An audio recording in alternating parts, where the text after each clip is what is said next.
नमस्कार, मैं अभिलाषा और आप देख रहे हैं तेज इंडिया प्रेस। आज हम आपके सामने बेहद दो चौंकाने वाली घटनाएं लेकर आए हैं, दोनों उत्तराखंड से। पहली, ऋषिकेश में एक मां ने अपने ही बेटे को पिटवाने के लिए गुंडे बुला लिए। दूसरी में हल्द्वानी के एक अस्पताल से पैसे और दस्तावेजों से भरा बैग चोरी हो गया। चोर मंदिर जाकर माफी मांगकर फरार हो गया।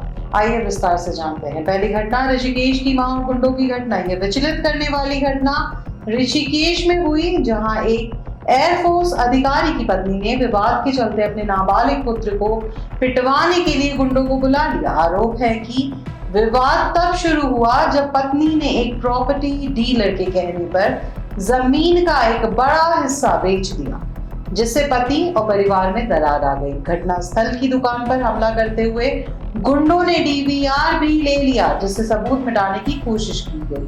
पीड़ित पिता ने घटने की सूचना पुलिस और बाल अधिकार संरक्षण आयोग को दी। आयोग की अध्यक्ष डॉक्टर गीता खन्ना ने मामले की कार्रवाई और बच्चे की काउंसलिंग करवाने के निर्देश दिए।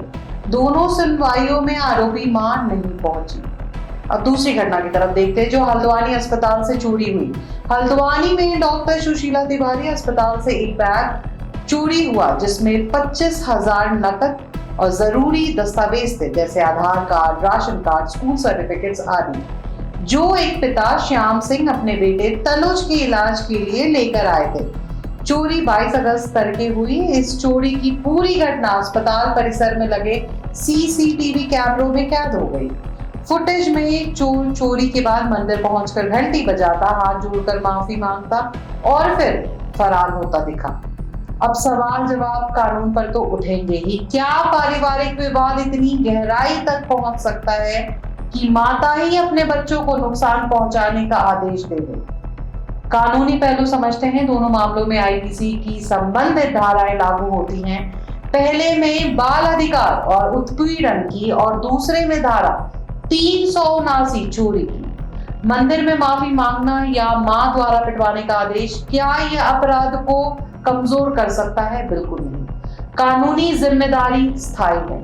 अब जवाबदेही तो देना ही पड़ेगा। ये घटनाएं सुरक्षा और जिम्मेदारियों पर सवाल खड़े करती हैं। एक मां ने बेटे की सुरक्षा क्यों बिगाड़ी और अस्पताल में चोरी कैसे संभव हुई? उत्तराखंड सरकार और पुलिस प्रशासन पर सवाल उठते हैं। क्या वे संवेदनशील जगहों और पारिवारिक संरक्षण के ढांचे सुधारेंगे?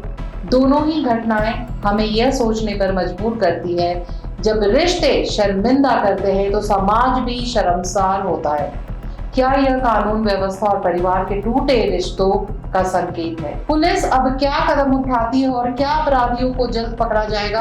अपने विचार हमें कमेंट सेक्शन में अवश्य बताएं। यदि आप चाहते हैं कि आपके पास सटीक और बेबाक खबरें सबसे पहले पहुंचे, तो तेज इंडिया प्रेस को लाइक, शेयर और सब्सक्राइब करना ना भूलें। धन्यवाद।